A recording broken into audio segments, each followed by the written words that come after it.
कथा निधि चैनल पर आपका बहुत बहुत स्वागत है। हमारी आज की कहानी का नाम है पायल। चलिए कहानी शुरू करते हैं। ओ गॉड, क्या आफत है। सुबह सुबह बस माँ बेटे ने चिल्लाना शुरू कर दिया। अब तुम्हारी मम्मी से काम नहीं होता तो मैं क्या करूं? बेटे तुम हो ना अपनी माँ के, तो करो तुम जाकर अपनी माँ की मदद। मुझसे क्यों कहते हो? किशोरी जी ने अपनी बहू पायल को आवाज देते हुए कहा। पायल, तुम अभी तक उठी नहीं हो? बेटा, घर पर मेहमान आने वाले हैं आज, फटाफट से उठो।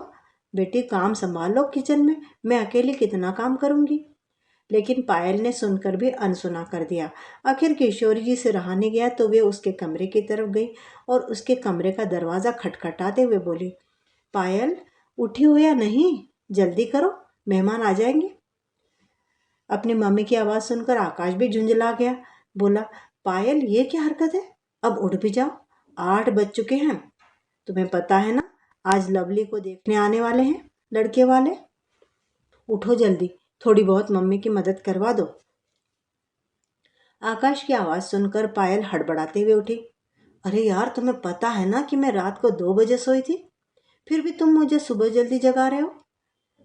ये तुम कैसी बातें कर रही हो पायल? तुम कोई काम करके नहीं सोई थी? 2 बजे तक तुम मूवी देख रही थी और मम्मी ने तुम्हें रात को ही बता दिया था कि कल लवली को लड़के वाले देखने आ रहे थे।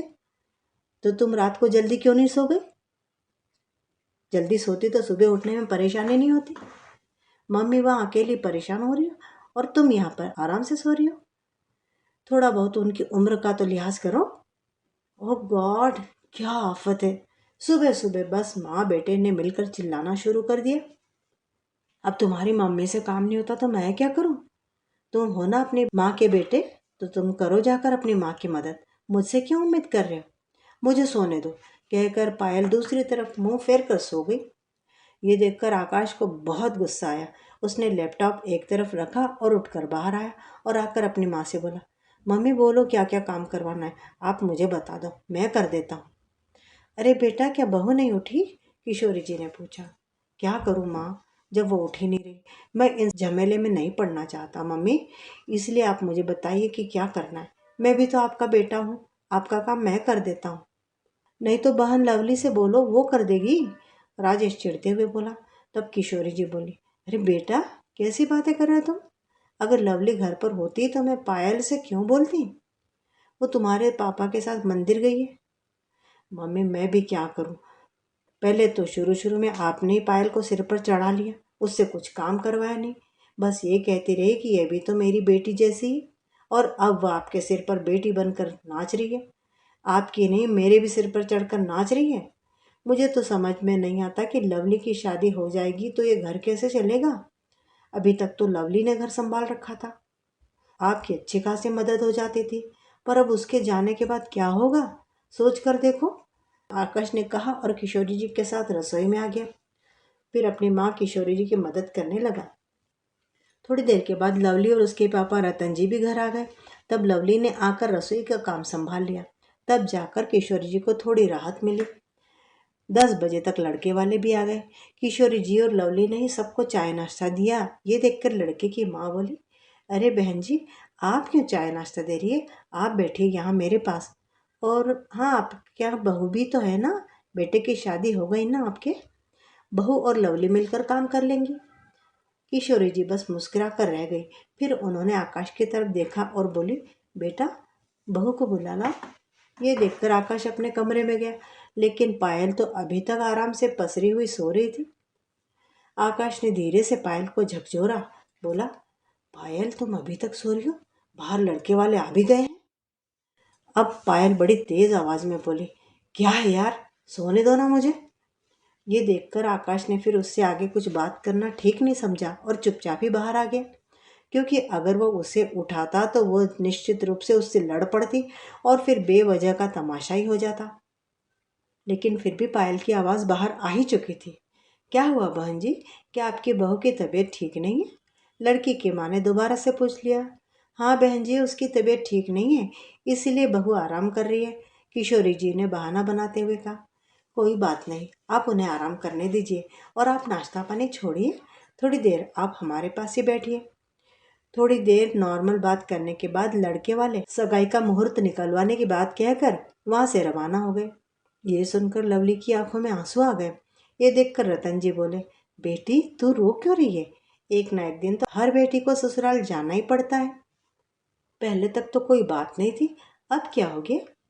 पापा, मेरे जाने के बाद मेरी मम्मी तो अकेली ही रह जाएंगी। उनसे अब इतना काम भी नहीं होता। और भाभी तो, कहते कहते लवली चुप हो गई। ये सुनकर रतन जी ने आकाश की तरफ देखा और फिर कुछ बोले बिना ही चुपचाप उठकर अपने कमरे में चले गए। किशोरी जी भी अपने कमरे में जा गई। इधर लवली भी अपने कमरे में आ गई। पर आकाश को इस बात का बहुत बुरा लग रहा था। उसे भी अब बहुत चिंता होने लगी थी कि लवली के ससुराल चले जाने के बाद आखिर इस घर का क्या होगा। उसे कोई ना कोई तो तरीका निकालना ही पड़ेगा पायल को रास्ते पर लाने के लिए। इधर पायल जब तक कहती रहती थी कि अरे घर का काम ही है ना, 2 मेड लगा लो और क्या। आकाश और पायल की शादी 2 साल पहले ही हुई थी। जब पायल शादी करके इस घर में आई थी तो शुरू शुरू में उससे कोई काम नहीं करवाया किशोरी जी ने। वे यह कहती रहती कि पायल भी तो मेरी बेटी ही है। पायल के पहनने ओढ़ने पर भी उन्होंने कोई रोक टोक नहीं की। लवली को जैसे घर में खुलकर रहने की आज़ादी थी, वैसे उन्होंने पायल को भी आज़ादी दे रखी थी। किशोरी जी ने उसे एक माँ की तरह ही ट्रीट किया था। लेकिन पायल ने किशोरी जी की इस छूट का गलत फायदा उठाना शुरू कर दिया। जैसे जैसे दिन बीतते गए वह घर की जिम्मेदारी से दूर ही भागती रही। उसकी इच्छा होती तो कोई काम करती, नहीं होती तो अपने कमरे में मोबाइल लेकर बैठी रहती। यहाँ तक कि सुबह 9-10 बजे से पहले उठती भी नहीं थी। रात को 1-2 बजे तक टीवी देखना, मोबाइल चलाना उसकी आदत बन गई थी। लेकिन तब किशोरी जी को ये बातें इतनी अखरती नहीं थी, क्योंकि तब उनकी बेटी उनकी मदद के लिए तत्पर खड़ी रहती थी।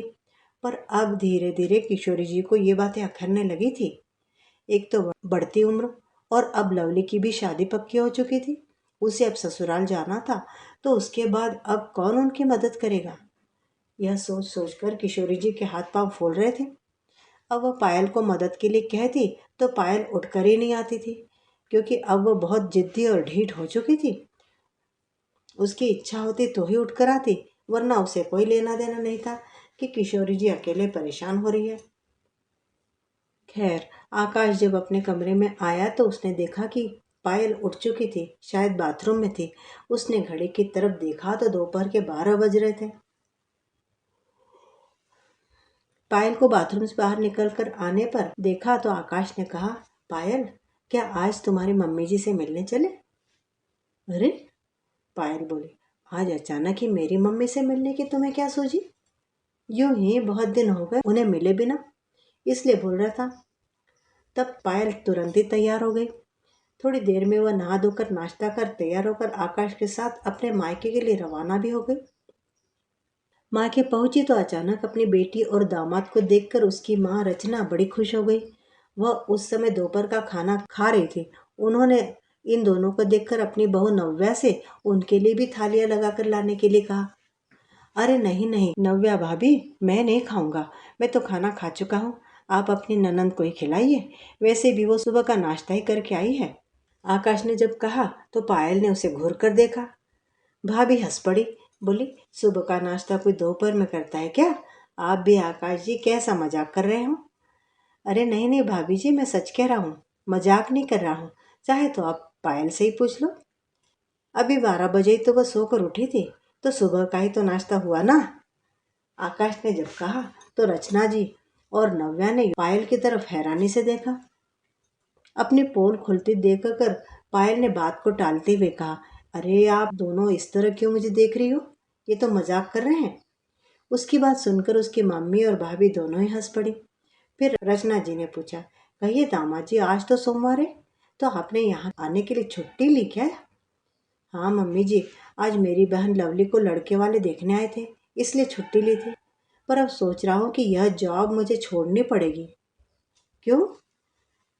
अचानक जॉब छोड़ने की बात दामाद जी आपके मन में कैसे आ गई? कोई दूसरी जगह जॉब देख रहे हो क्या, या मिल गया है क्या? रचना जी ने पूछा। आकाश ने उदास होते हुए कहा, दरअसल बात यह है मम्मी जी की लवली की शादी हो जाएगी तो मम्मी जी की मदद के लिए घर में कोई रहेगा नहीं। अब मम्मी की भी उम्र बढ़ रही है, वो अक्सर बीमार भी रहती है, ज़्यादा देर खड़ी हो नहीं पाती घुटनों के दर्द की वजह से। इसलिए मैं सोच रहा हूँ कि जॉब छोड़ देता हूँ, मम्मी की मदद करवा सकूँगा। अरे दामाद जी, ये कैसी बात कर रहे हैं आप? बहन की शादी होगी तो खर्चे बढ़ेंगे, कम थोड़े ना होंगे। और आपके पापा अकेले कैसे सारा खर्चा वहन करेंगे? आपको तो उनके साथ मिलकर कंधे से कंधा मिलाकर खर्चा उठाना चाहिए। परिवार मिलजुल कर साथ चलने से ही चलता है, अकेले नहीं। रचना जी समझाने लगी, आप जॉब छोड़ देंगे तो घर कैसे चलेगा? और वैसे भी आपकी मम्मी के मदद के लिए तो पायल है घर में। आप अपने पापा पर सारा वजन क्यों डाल रहे हो? पायल तो है ना मम्मी के लिए। आकाश बोला, मम्मी जी, यही बात आप अपनी बेटी को समझा देंगी तो शायद अच्छा रहेगा, क्योंकि उसे पता नहीं ना कि परिवार मिलजुल कर काम करने से होता है, चलता है। ये मेरी मम्मी की मदद कभी नहीं करवाती। अचानक आकाश ने कहा तो सब लोग पायल की तरफ देखने लगी। पायल अपनी नजरें झुकाए खड़ी हुई थी। फिर आकाश ने सारी बातें रचना जी को बताई, जिसे सुनकर रचना जी को बहुत गुस्सा आया। उन्होंने पायल से कहा, पायल, ये मैं क्या सुन रही हूँ? तुम ऐसी हरकतें कैसे कर सकती हो? तुम्हारी सास तो तुम्हें बेटी मानती है, तुम इस बात का नाजायज फायदा उठा रही हो। और यहाँ जब तुम थी तब मैं तुम्हारी भाभी की थोड़ी बहुत मदद करने रसोई में जाती थी, तब तो तुम्हें बड़ा गुस्सा आ जाता था। तब तो तुम बहुत शान से कहती थी कि भाभी के होते हुए आप क्यों काम कर रही हो। तो तुम्हारे बारे में भी अगर तुम्हारी ननद ऐसे ही बोलती तो ज़्यादा अच्छा लगता। शुक्र मनाओ कि तुम्हें तुम्हारे जैसे ननद नहीं मिली है। माँ की डांट सुनकर पायल को अपनी गलती समझ में आ गई। वैसे पायल इतनी मूर्ख भी नहीं थी, लेकिन जब आज आकाश ने उसकी पोल उसकी माँ के सामने और भाभी के सामने खोल दी, तब उसे अपने किए पर थोड़ा पछतावा हुआ। तब उसने सोचा कि अब वह और अपनी सासू माँ के सीधेपन का, भलाई का नाजायज फायदा नहीं उठाएगी। मित्रों, जिस तरह से इस कहानी में बताया है, उतना आसानी से अगर हर लड़की समझ जाए कि उसको ससुराल में कैसे रहना है, तो फिर झगड़े की या गृह कलह की कोई बात ही नहीं उठेगी। आपको कहानी कैसी लगी?